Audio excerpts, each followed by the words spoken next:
The morning sun cut through the dusty windows of Fort Bliss in El Paso, Texas, casting long shadows across the military kitchen. It was April of 1945, and the world was still at war. Margaret Hayes stood at the enormous industrial stove, her hands moving with practiced precision as she prepared breakfast for over 3,000 soldiers. Her uniform hung on her frame, a small, sturdy woman with dark hair pulled back in a tight military regulation bun, her face weathered from years of service. At 34 years old, Margaret had been in the United States Army for 5 years. She had worked her way up from a simple food service worker to head nutritionist and kitchen supervisor at one of the largest military installations in America. This should have meant respect. This should have meant authority. But it didn't, not for her. "Hayes, these eggs are rubbery again," barked Colonel Morris as he swept through the kitchen that morning, his boots clicking against the tile floor. He didn't look at her when he spoke. He never did. "I've got generals eating here, and you're serving them breakfast like we're running a prison camp." Margaret's jaw tightened. She had prepared those eggs perfectly, cooked to exact specifications, seasoned just right, kept warm without drying out. But Colonel Morris had decided long ago that a woman in the kitchen couldn't possibly know what she was doing. It didn't matter that she had a degree in nutrition from the University of Texas. It didn't matter that she had trained dozens of men in food preparation and kitchen management. What mattered was that she was a woman, and women in the military kitchen were there to follow orders, not give them. "Yes, sir," Margaret said quietly, keeping her eyes on the massive pot of oatmeal before her. "I'll adjust the heat."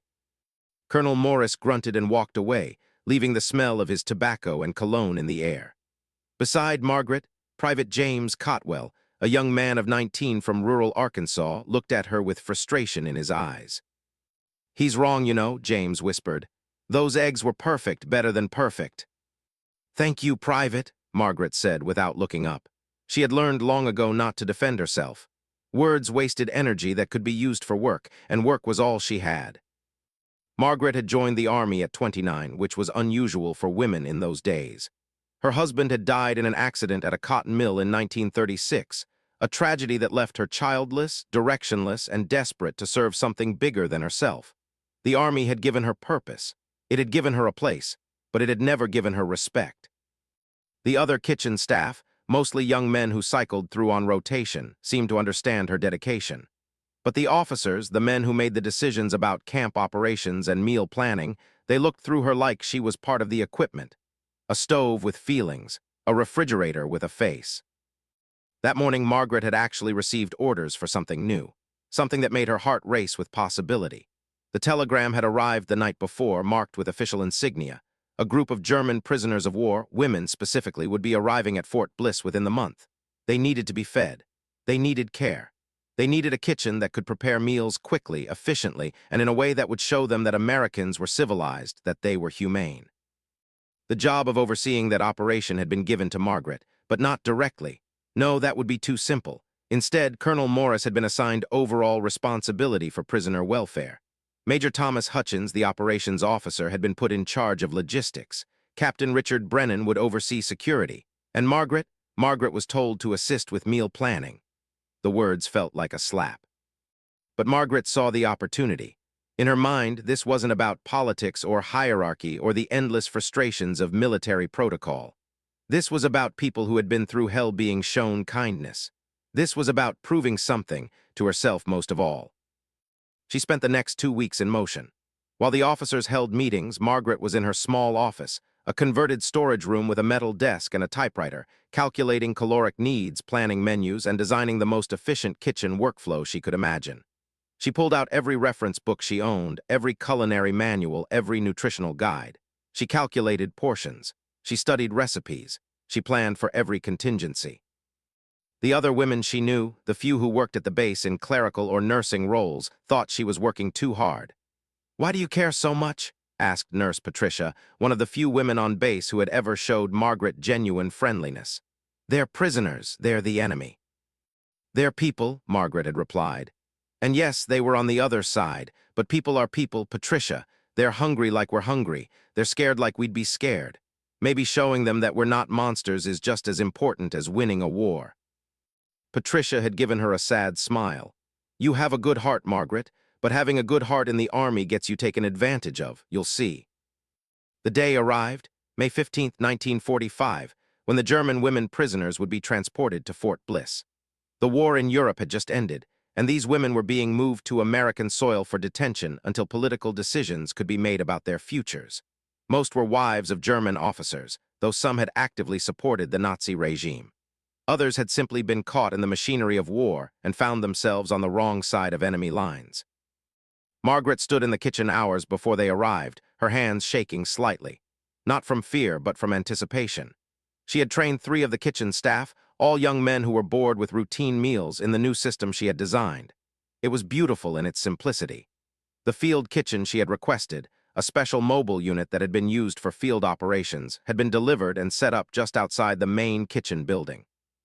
It consisted of large heated holding units, special compartments for different foods kept at precise temperatures, and serving stations that could deliver complete meals in minutes rather than hours. This innovation, the field kitchen serving hot meals in minutes, was the key to everything Margaret had planned. She wanted the German women to be stunned. She wanted them to understand that there was efficiency, organization, and yes, even care in American military operations. She wanted to show them something that contradicted the brutal images of war they had likely carried with them. "Hayes," Colonel Morris said, finding her in the kitchen just before the prisoners arrived. "These women will be kept separate from the main prisoner population. They'll be in the East Compound. Security is tight. Don't get any crazy ideas about helping them escape or sympathizing with them too much. You serve food, that's all." "Yes, sir," Margaret said, but her mind was already somewhere else. The trucks arrived in the afternoon heat. Margaret watched from a discreet distance as the German women were processed, maybe 40 of them, ranging in age from early 20s to late 60s. Most wore worn traveling clothes. Most looked exhausted beyond measure. Many had that hollow-eyed expression of people who had lived through the end of the world. Margaret felt her heart contract. She knew some of them had been sympathizers. She knew some had believed in the terrible ideology that had caused so much suffering. But looking at them now, she saw only human beings who were far from home, far from everything they knew, facing an uncertain future in a land that would rightfully see them as enemies. That evening, Margaret served the first meal to the German women prisoners. She stood back in the shadows as the kitchen staff, following her precise instructions, opened the heated compartments of the field kitchen. Hot soup, fresh bread, roasted vegetables, a small portion of meat, hot coffee, real butter, the kind of meal that had not been available in Germany for years. She watched their faces. She watched the astonishment bloom across each woman's expression. Some had tears in their eyes. Some closed their eyes as they ate, as if committing the taste to memory. One older woman, Margaret later learned her name was Helene, actually stopped eating and put her hand over her mouth, shoulders shaking with silent sobs. "This is real," the woman whispered in accented English to the woman next to her. "This is actual hot food, in America, from the enemy. I don't understand." Margaret felt something shift inside her. This was why she had worked so hard. This moment. This proof that humanity could exist even in war, even between enemies. But not everyone saw it that way.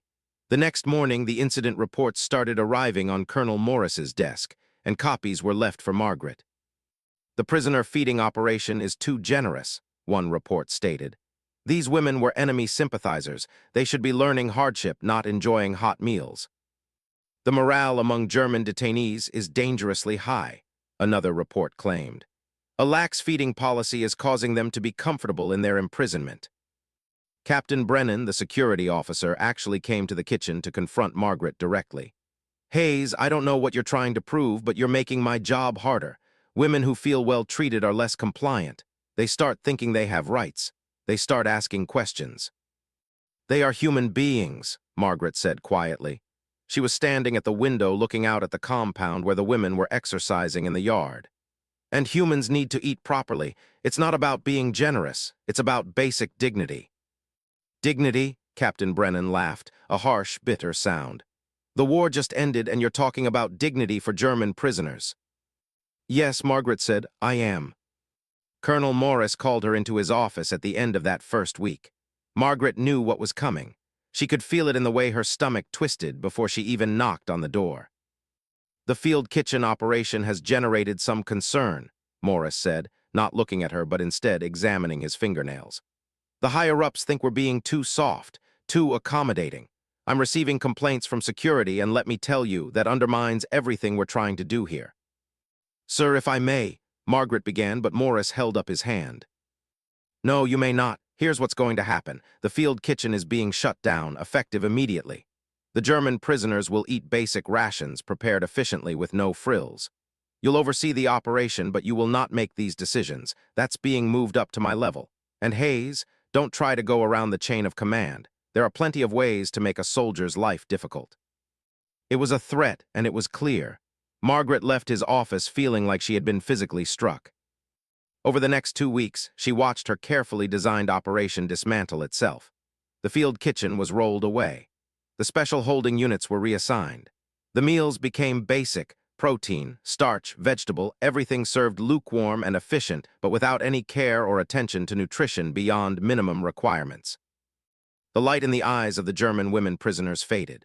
Margaret could see it happening daily as she moved through the compound in her duties. Helene, the older woman who had wept over that first hot meal, started losing weight. A younger woman named Greta, who had been quiet but steady, became withdrawn and depressed. A girl, she couldn't have been more than 20, started asking Margaret in whispered English if there was anything wrong with the food, if the Americans hated them that much. "I'm sorry," Margaret whispered back, and meant it with her whole heart. "I tried to help." By late June, Margaret had become something she had never been before, a woman with nothing left to lose. She had spent her life following rules, serving her country with quiet dedication, accepting every insult and slight without complaint. She had never broken a rule in her life. She had never questioned authority. She had never done anything that could be considered insubordinate. But then in her small office late one night, she made a decision that would change everything. She would document the prisoners' conditions. She would write a detailed report about their treatment. She would gather evidence, photographs if she could, testimonies if she could, nutritional data and health records, and she would send it up the chain of command, not to Colonel Morris. Higher. She didn't know if it would work. She didn't know if it would matter. She only knew that doing nothing had become impossible. This was the moment when Margaret Hayes, the quiet woman who had spent 5 years being invisible, decided to become something else entirely. She didn't know yet what that would cost her, or what she would discover in the process.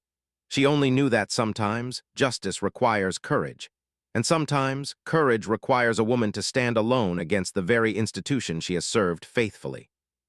The real story, the truth that would eventually emerge, was waiting to be uncovered. And Margaret, for the first time in her life, was going to uncover it, consequences be damned. Margaret started small. She couldn't afford to be noticed, not yet. But within her official duties there was room to observe, room to document, room to tell the truth through data. She began keeping a separate log, not the official one that went to Colonel Morris's office each day, that one showed only what command wanted to see: efficiency metrics, portion sizes, compliance rates. No, this log was personal, private, hidden in the back of her desk in a folder labeled Nutritional Studies for future reference. In this log, Margaret recorded everything: the weight of each prisoner upon arrival, regular measurements she could justify as part of her nutritional assessment duties, the complaints about hunger that she heard whispered in the serving lines, the signs of malnutrition she noticed, the way Helene's arms were becoming skeletal, the way some of the younger women were losing their hair in patches, the pallor that had begun to affect them all. But she couldn't stop there. Documentation meant nothing without context, and context meant talking to people, getting them to tell her their stories, getting them to trust her. Helene was the key. Margaret realized this after about 2 weeks of observation. The older woman seemed to serve as a kind of informal leader among the German prisoners, not appointed but natural. The other women came to her with their concerns. They listened when she spoke. And unlike some of the others, Helene had studied English before the war, making her fluent enough for real conversation. It was during the 3rd week of July when Margaret found a way to speak to her privately. She had requested to do a nutritional assessment interview with several of the prisoners, citing health and record-keeping requirements. Captain Brennan had reluctantly approved it, as long as the interviews were conducted in the presence of a guard. "Helene Richter," Margaret said, looking at the file as the woman was brought to the small interview room. The guard stood near the door, bored and distracted. Margaret had learned what times of day this particular guard, Private Foster, began to mentally check out. "Yes," Helene said.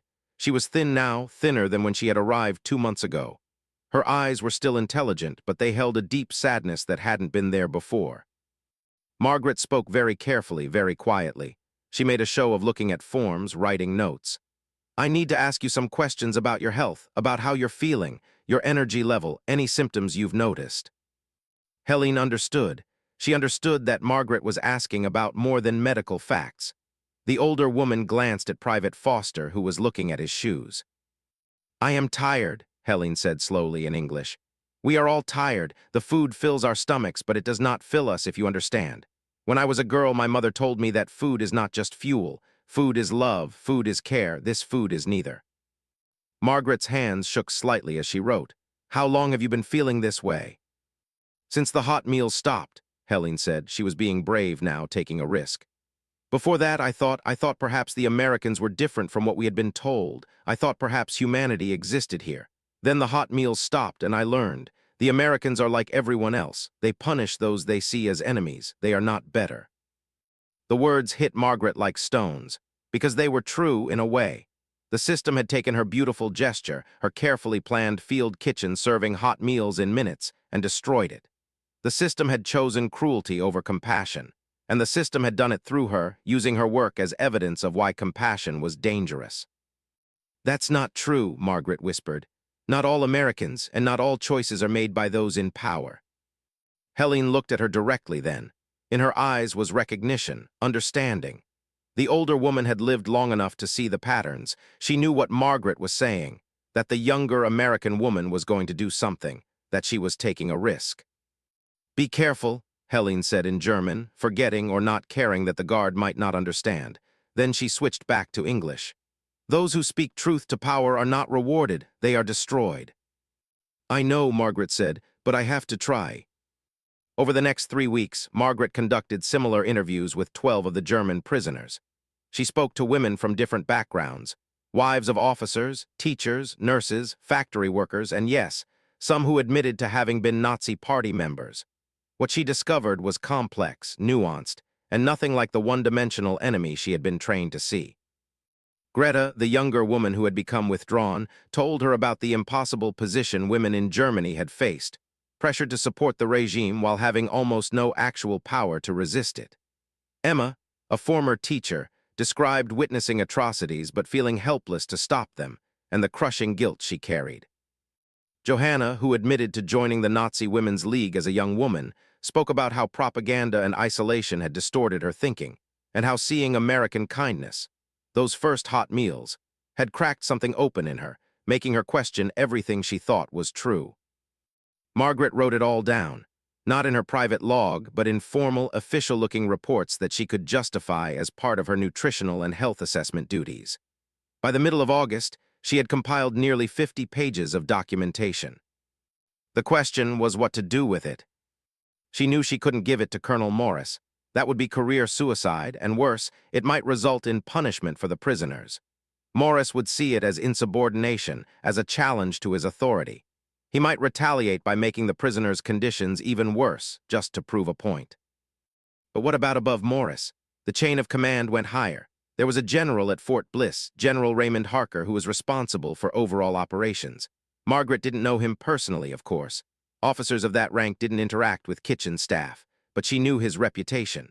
He was a man who had fought in the Pacific, who had seen war up close, and who was rumored to have strong beliefs about how war should be conducted with honor.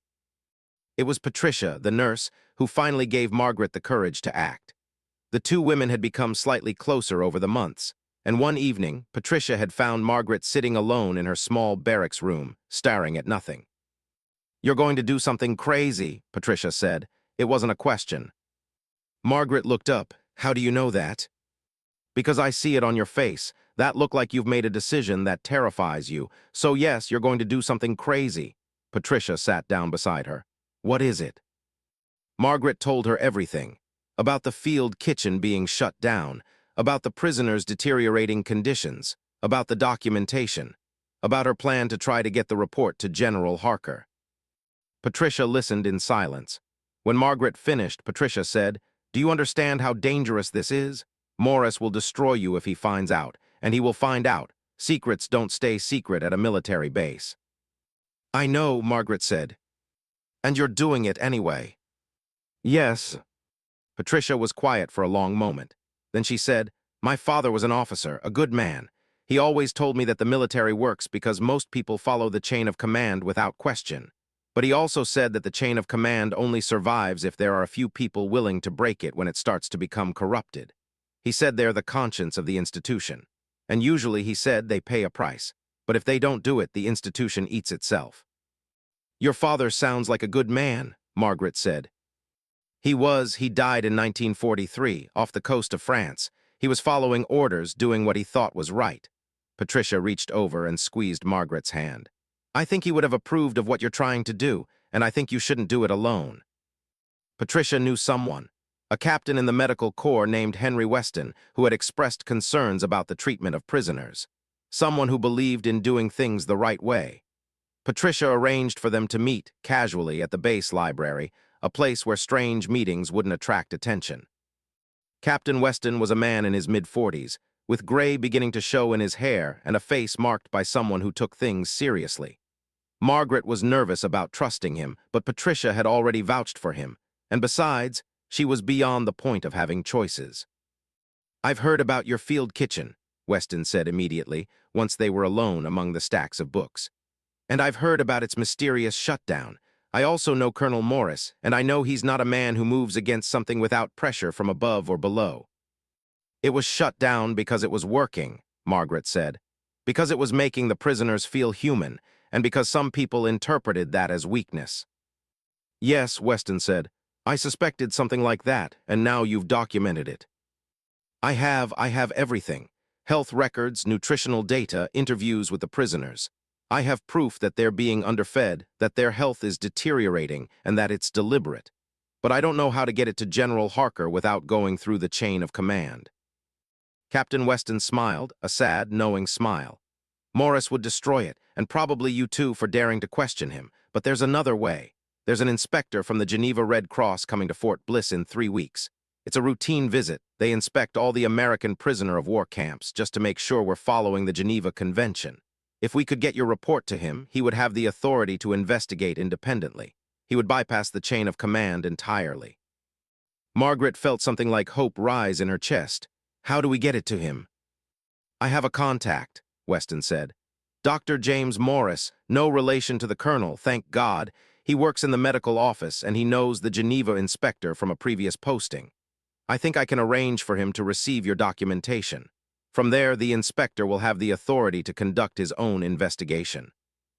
And if it doesn't work, if Morris finds out, then you'll likely be court-martialed for insubordination and conduct unbecoming a soldier," Weston said bluntly.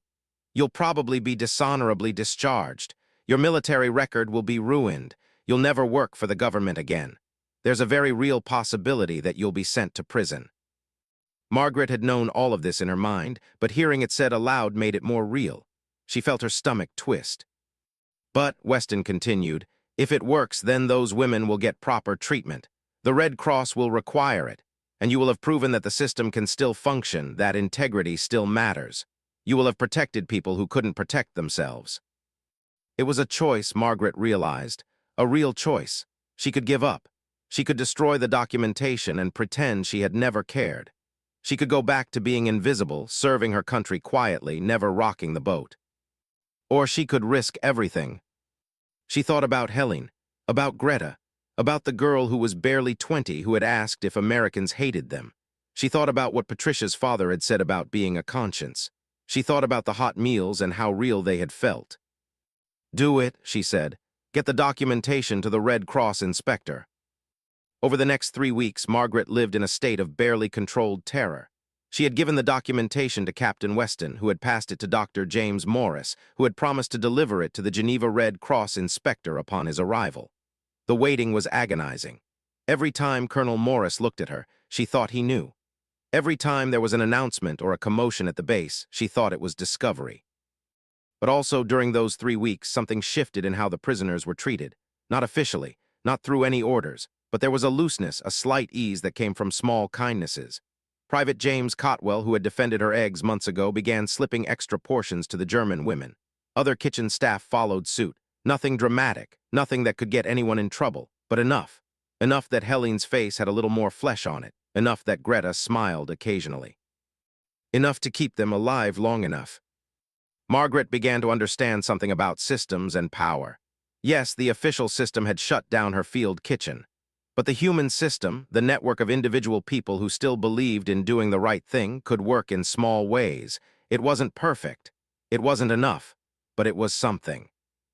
On August 31st, 1945, the Geneva Red Cross inspector arrived. His name was Dr. Ernst Kohl, a Swiss national who had spent the entire war as a neutral observer, visiting detention camps on both sides of the conflict. He was a small man with sharp eyes and a manner that suggested nothing escaped his attention. Colonel Morris personally showed him around the facility, proud and puffed up. Margaret watched from a distance as they toured the kitchen, the barracks, the compound where the German women exercised. She held her breath, wondering if the documentation had reached him, wondering if he even knew what he was looking for. But then, later that afternoon, there was a commotion. Guards were called. Questions began to be asked. Margaret saw Captain Brennan speaking urgently with Colonel Morris. She saw Morris's face darken with anger. That evening, she was summoned to Colonel Morris's office. "Hayes," he said, not looking at her, "Dr. Kohl has indicated that he's received some documentation regarding the treatment of our German prisoners. Serious accusations, nutritional deficiency, possible violations of the Geneva Convention. He's demanding a full investigation." Margaret said nothing. She stood at attention, her face neutral. "Do you know anything about this?" Morris asked, and finally he looked at her. His eyes were blazing with rage and something else, fear perhaps, fear of what the investigation might reveal. "No, sir," Margaret said. It was true in a way. She had no direct knowledge of how the documentation had been delivered. She was not technically lying. "Someone on this base is a traitor," Morris said. "Someone who doesn't understand the importance of security, of discipline, of how things work in a military installation. When I find out who it is, I will destroy them. Do you understand?" "Yes, sir." "Dismissed." Margaret left his office barely able to breathe. She had done it. She had crossed the line, and now there was no going back. The investigation began the next morning. Dr. Ernst Kohl, armed with official authority and the Geneva Convention behind him, began his examination of Fort Bliss's prisoner of war operations. He met with Colonel Morris. He met with Captain Brennan. He met with Major Hutchins. And then he began to meet with the German prisoners themselves, privately with interpreters, asking them questions about their treatment, their health, their conditions. Margaret was not directly involved in these meetings, but the entire base was alive with tension. Everyone could sense that something significant was happening. The official narrative that everything was fine, that the prisoners were being treated fairly and humanely, was being challenged. Captain Weston found Margaret in the kitchen on the second day of the investigation. He looked around carefully to make sure they were alone, then spoke quietly. "Dr. Kohl has your report," he said. "He's using it to guide his investigation. And Margaret, he's finding everything you documented, the malnutrition, the deliberate reduction in rations, the medical issues, everything." "Will it be enough?" Margaret asked. Her voice sounded small, almost frightened. "I don't know yet," Weston said. "But I'll tell you this, Morris is terrified. I've never seen him like this. He keeps demanding to know who leaked the information. He's trying to figure out how to protect himself." That afternoon, there was a dramatic development. Dr. Kohl requested an official meeting with Colonel Morris and General Harker, the base commander, to discuss his preliminary findings. The meeting was held in General Harker's office, and though Margaret was not present, the news of what had transpired rippled through the base within hours. Dr. Kohl had presented his findings. He had made it clear that the German prisoners were being underfed in direct violation of the Geneva Convention. He had documented evidence of nutritional deficiency. He had interviews from the prisoners themselves describing the change in treatment after an initially humane welcome. And he had identified the key moment of change, the forced shutdown of the field kitchen operation that had been serving hot meals in minutes. But here's what made it powerful. Dr. Kohl had also reached a clear conclusion about the motivation. He believed that someone on the base, someone with knowledge of the system and concern for the prisoners, had documented the conditions and ensured that the information reached him. In his professional opinion, this was not malice or disloyalty to America. This was conscience. This was someone refusing to allow the Geneva Convention to be violated under their watch. That person, Dr. Cole had said, according to the account Patricia heard from one of the nurses, is a hero of the highest order. They risked their career, their freedom, possibly their safety, to ensure that these women received basic human rights. They are exactly what the military should be cultivating, soldiers who understand that honor and justice are not negotiable. General Harker's response had been clear. An investigation would begin immediately to identify who had provided the documentation to Dr. Cole, and that person would be protected. The search began. Colonel Morris started pulling records, requesting to see logs, asking about conversations and meetings. Captain Brennan interviewed everyone in Margaret's kitchen staff. But here's what made Margaret's colleagues so brave. No one talked. Private Cotwell said nothing. The other kitchen workers, most of them young men who had been sympathetic to Margaret's efforts, said nothing. Captain Weston, Dr. James Morris, and Patricia all said nothing.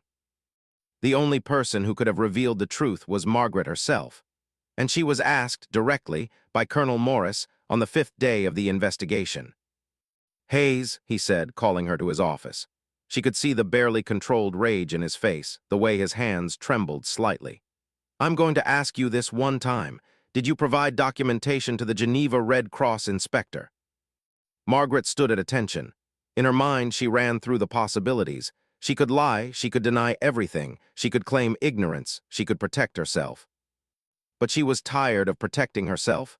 She was tired of being invisible. "Yes, sir," she said, "I did." There was a moment of silence. Colonel Morris stared at her as if she had suddenly transformed into something unexpected. His face went pale, then red. "You are aware that this is treason," he said. "That you have violated the chain of command, leaked confidential military information, and undermined the authority of a senior officer." "I am aware, sir," Margaret said. "I also documented that prisoners under American command were being deliberately underfed in violation of the Geneva Convention. I documented that medical conditions were deteriorating. I documented that this was a deliberate policy implemented after an initial period of humane treatment, and I provided that documentation to the appropriate authority." "You had no authority to do that," Morris spat. "You're right, sir," Margaret said, "but the Geneva Convention did, and my conscience did." Morris stood up, his face suffused with color. "You are relieved of duty effective immediately. You will be confined to quarters pending a full court-martial. You will be charged with insubordination, conduct unbecoming an officer, and leaking classified military information to foreign nationals. You will likely spend the rest of your life in Leavenworth." "Yes, sir," Margaret said. She turned and left his office with her head held high. Behind her, she could feel the weight of her future pressing down. She knew what she had done. She knew what it would cost. But she also knew that she had finally done something that mattered. She had finally stepped out of the shadows and said, "No, this is not acceptable." The next 48 hours were the most difficult of Margaret's life. She was confined to her barracks, a small room shared with 2 other women who had been ordered not to speak to her. Military police stood guard outside her door. No one was allowed to visit her. She sat on her narrow bed, staring at the wall, and tried to prepare herself for what was coming. But then, late on the 2nd evening, Patricia slipped past the guard with some excuse about a medical check and sat on Margaret's bed for exactly 3 minutes. "They're looking for the others," Patricia whispered quickly. "Morris is demanding that everyone involved be identified, but no one is talking. Not Weston, not James Morris, not any of the kitchen staff. And General Harker has made it clear that anyone who comes forward to help you will be protected." "Don't," Margaret said. "Don't let anyone else get hurt." "Too late for that," Patricia said with a sad smile. "You started something, Margaret, and it doesn't stop with you." Patricia was right. Over the next few days, the investigation continued, and despite Colonel Morris's best efforts, despite his threats and pressure, the truth began to emerge in all its complexity. Captain Weston came forward and admitted to being part of the effort to get the documentation to Dr. Cole. He explained his actions not as disloyalty, but as commitment to military honor. "The Geneva Convention is not a suggestion," he stated in his formal testimony. "It is law, and those of us in uniform are bound to uphold it." Dr. James Morris confirmed his role in the chain of custody. He described how he had felt morally obligated to ensure that documented violations of international law were reported to the appropriate authority. Private Cotwell, the young man from Arkansas, came forward and testified about how he had witnessed the conditions in the kitchen. how he had seen the orders to reduce rations, and how he had supported Margaret's efforts to document what was happening. And the German women prisoners themselves, they were given the opportunity to speak. Helene testified about the change in treatment after the field kitchen was shut down. She spoke about the deliberate reduction in food portions. She spoke about how the women had become malnourished and weak. But she also spoke about Margaret's kindness, about how a single American woman had believed their lives had value. She spoke in halting English, her voice clear and strong. "Mrs. Hayes," Helene said, looking directly at Margaret during her testimony, "she did not have to care, but she did care, and she was punished for caring. In Germany, I learned to believe that Americans were cruel and selfish. I learned that all of our enemies were inhuman. And then I learned the truth, that there are good people everywhere, and that to be a good person in a bad system takes more courage than anything else." The media got hold of the story, and suddenly, field kitchens serving hot meals in minutes was being reported not as a simple logistical innovation, but as part of a larger story about a woman who had stood up against injustice. Newspapers across America ran the story. Army nurse and kitchen staff defend humane treatment of POWs, and American woman's courage exposed Geneva Convention violations, and system works, whistleblower protected after exposing abuse. The court-martial that Colonel Morris had demanded did not happen. Instead, a high-level review was conducted. General Harker himself intervened, backing the actions of Margaret, Weston, and the others. He issued a statement. "The honor of the United States Army is built on individuals who have the courage to say that injustice will not be tolerated. These soldiers exemplify that honor." Colonel Morris was not court-martialed, but he was quietly reassigned to a remote base in Alaska. He retired within months, his career essentially destroyed by his own actions. The Geneva Red Cross issued an official report commending the treatment of German prisoners at Fort Bliss after the intervention. It noted that the field kitchen operation serving hot meals in minutes represented a significant commitment to the humane treatment of detainees and should be considered a model for military installations worldwide. And Margaret was not prosecuted. She was not dishonorably discharged. Instead, in one of the most shocking developments, she was promoted. General Harker personally recommended her for the rank of Master Sergeant, one of the highest non-commissioned officer positions a woman in the Army could hold at that time. She was given command of all food operations at Fort Bliss, with authority directly to the general. But the real twist, the thing that made the whole story even more powerful, came 6 months later. Margaret stood in the same kitchen where she had begun her journey 6 months earlier, but everything was different now. She wore the insignia of a Master Sergeant. Men saluted her. Women looked at her with something that had never been directed at her before: respect. Not the hollow kind that comes from rank, the real kind. The kind that comes from knowing someone has risked everything for principle. It was January of 1946, and the war was fully over. The German prisoners who had been at Fort Bliss had been released, mostly returned to a devastated homeland to begin rebuilding their lives. Helene had written to Margaret, a letter that had arrived through official military postal channels, which meant it had been read by censors but delivered nonetheless. "Dear Margaret," the letter began, "I am writing to you from Munich, which is very damaged but still standing. We are alive because you believed in humanity when it would have been easier not to. My granddaughter was born last month. I am naming her Margaret, after you. I want her to grow up knowing that there was an American woman who risked her safety for strangers who were enemies. I want her to know that justice exists, even if it takes courage to find it." Margaret had wept reading those words. She had wept because it suddenly seemed real, the impact of what she had done. Not in abstract terms of principle or conscience, but in the actual life of a German woman who had been born into the wrong time, under the wrong regime, and had somehow survived because one American woman had decided that mercy mattered. But winning hadn't been simple, and Margaret had learned something important in the months after her promotion. Victory has a complicated weight to it. She had been giving talks, lectures at other military installations about the importance of humane prisoner treatment, speeches to women's groups across Texas about the possibility of change from within rigid systems. She had been asked to contribute to military manuals about ethical food service and prisoner care. She was becoming famous, in a quiet way, known as the sergeant who stood up. But not everyone was celebrating.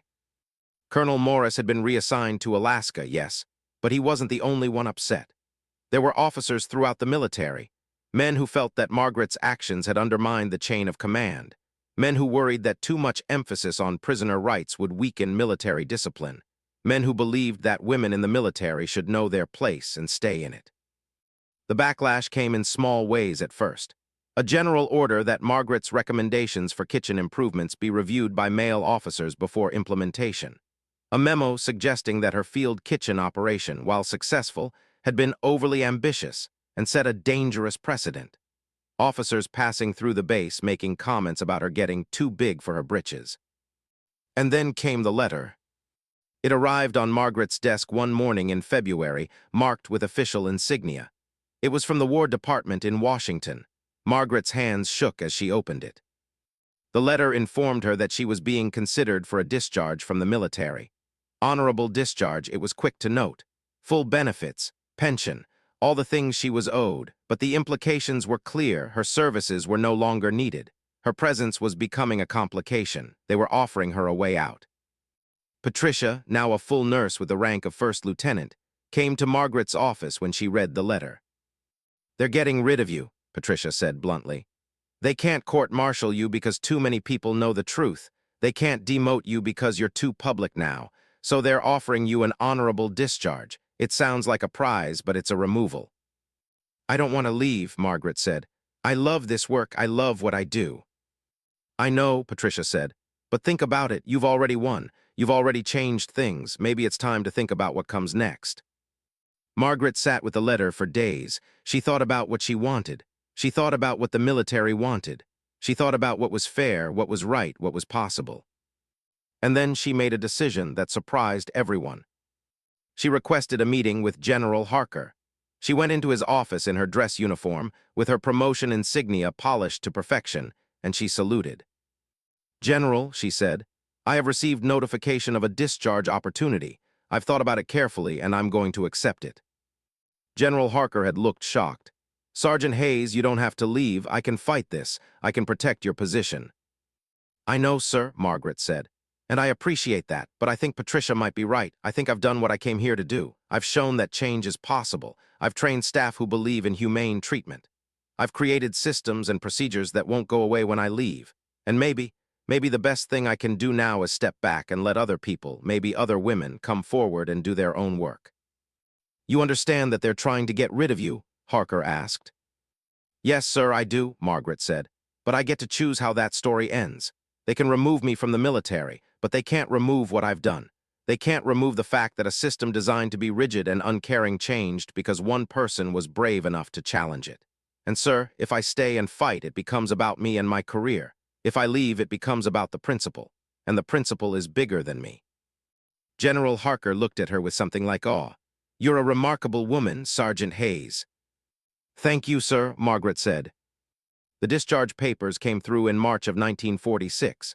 Margaret Hayes was released from the United States Army with full honors after 6 years of service.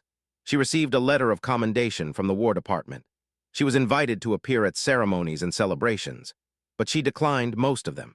Instead, she went back to El Paso, Texas, and found a small house on the edge of town, and she started a restaurant. The restaurant served simple food, good food, food prepared with care and attention. The kind of food that Margaret had learned made people feel human. She hired young people from the area, including Private James Cotwell, who had decided to leave the military as well and had dreams of learning the restaurant business. She created a training program to teach them not just how to cook, but why cooking with care and respect mattered. And every Sunday afternoon, Margaret served a free meal to anyone in the community who needed it. No questions asked, no judgment, just hot food served with respect and dignity. This was where the real twist of the story emerged. It was a Tuesday in October of 1946, about 8 months after Margaret's discharge, when a woman walked into her restaurant. She was thin, with dark hair and intelligent eyes. She was wearing a simple dress, and her English had a strong German accent. It was Helene. Margaret literally dropped the plate she was holding. "Helene, how are you here? How did you?" "I came to America," Helene said simply. "After the war, there was nothing for me in Germany, just ruins and memories. The Red Cross helped me. They knew of my situation, the way you had treated me, the kindness I had received. They helped me get a visa. I have come to find you because I had to thank you in person." Margaret embraced the older woman, and they stood there in the middle of the restaurant kitchen. Two women who had met as enemy and prisoner, now simply two human beings who recognized in each other something true and good. "I brought you something," Helene said, reaching into her bag. She pulled out a photograph. It was of a little girl, maybe 6 months old, with dark eyes and a serious expression. "This is Margaret," Helene said. "My granddaughter. I have named her after you as I promised. I have told her mother to bring her to America one day so that Margaret can meet the woman who is her namesake, so that she can understand the choice you made, so that she can know that one person's courage can change the world." Margaret looked at the photograph, and she understood something in that moment that she had always known but never fully accepted, that her life mattered, that the small choices she made, to be kind, to be brave, to speak truth, they rippled outward in ways she would never fully know. That somewhere in a devastated Germany, a little girl was being raised with a name that meant something. That meant hope. That meant one woman's refusal to accept injustice. She named her restaurant the Field Kitchen, and every meal served there, every hot meal, served with efficiency and care, was a reminder that two very different women on opposite sides of a terrible war had found common ground in the belief that food was love. That care was possible, that humanity transcended borders and uniforms and old hatreds. The years passed. Margaret's restaurant became famous in El Paso, known not just for good food, but for something less tangible, a sense that you were being genuinely taken care of when you ate there. The free Sunday meals became legendary. On any given Sunday, her small restaurant was packed with people from the community, the poor, the lonely, the struggling, the grateful. Margaret moved through the kitchen and dining room with the same quiet competence she had brought to the army, but now it was softened by something new. Peace, maybe. The peace that comes from knowing you've done something right. Helene worked in the restaurant too, for a while. The older German woman was a gifted cook in her own right, and she and Margaret developed a collaborative menu that blended American and German cuisine in ways that delighted their customers. But Helene wasn't meant to stay. After 2 years, she decided to go back to Germany with enough savings to help her family rebuild. She and Margaret said goodbye at the train station, two friends bound by history and kindness. "I will send pictures of Margaret," Helene promised, "and I will tell her stories of you every day of my life. And I will think of you every Sunday when I serve the free meal," Margaret promised back. They embraced, and then Helene was gone, leaving Margaret to continue her work alone. Patricia came to the restaurant often. The two women had remained close friends, and Patricia had eventually left the army herself, choosing instead to work as a nurse at a local hospital. She and Margaret would have dinner together on slow evenings, and they would talk about their lives, about the war, about how strange it was that something so terrible had taught them so much about what mattered. "Do you ever regret it?" Patricia asked once, maybe 5 years after the war. "What you did, standing up to Morris, risking everything?" Margaret was quiet for a moment, thinking about the question. "No," she said finally, "but I regret how much it cost other people. I regret that Captain Weston never got promoted to general, even though he was the most capable man I knew because of his association with me. I regret that some of the kitchen staff had their records marked because they'd been associated with what I'd done. I regret that there were consequences that rippled out." "But you'd do it again," Patricia said. It wasn't a question. "Yes," Margaret said, "I would, because some things are worth the cost." The years wore on. Margaret was now in her 50s, then her 60s. The restaurant continued to thrive. She had never married. There had been a few opportunities, but nothing had seemed right. The army had been her marriage, in a way. The restaurant had become her family. The free Sunday meals had become her legacy. And then in 1969, there was a letter. It came from a woman named Anna, writing from Munich, Germany. Anna was Margaret, Helene's granddaughter, all grown up at 24, writing to the woman her grandmother had spent a lifetime telling her about. "Dear Mrs. Hayes," the letter began, "my grandmother spoke of you every day of my life. She told me how you had shown her kindness when the world was cruel. She told me that you had believed in her when she believed in nothing. She told me that you had proven, through your own courage, that good people exist in the world. My grandmother passed away last year, but not before she made me promise to find you, and to thank you, and to tell you that your kindness was not forgotten. I have wanted to write this letter for so long. My grandmother is gone now, but I am here. I exist because of your mercy. I have a daughter of my own now, and I have named her Margaret as well. My daughter's middle name is Margaret. I want you to know that your name, your legacy, lives on. It will continue to live on as long as I live and tell the story of what you did." Margaret read that letter so many times that the paper became soft and fragile from handling. She wept when she read it. She wept because she understood, finally, the full measure of what her choice had meant. Not just to the immediate moment, but across time, across generations. 3 generations of women, Helene Margaret and little Margaret, carrying her name, carrying her memory, carrying forward the idea that one person could make a difference. She wrote back to Anna. They began a correspondence that would last for years. Anna visited the restaurant in 1971, bringing her daughter. Margaret held the little girl, her namesake, in spirit, even though they were not related by blood, and she felt the circle complete itself. The war was long over. The bitterness had faded. What remained was only connection, only gratitude, only the proof that mercy survives. But the American military establishment had not forgotten about Margaret Hayes, even as she faded into quiet life in a small city in Texas. By the late 1960s, as America began to reckon with its own recent past, Vietnam, civil rights, the role of conscience and dissent, people began to look back at the Second World War with different eyes. They began to ask questions about what had been done right and what had been done wrong. They began to look for examples of moral courage.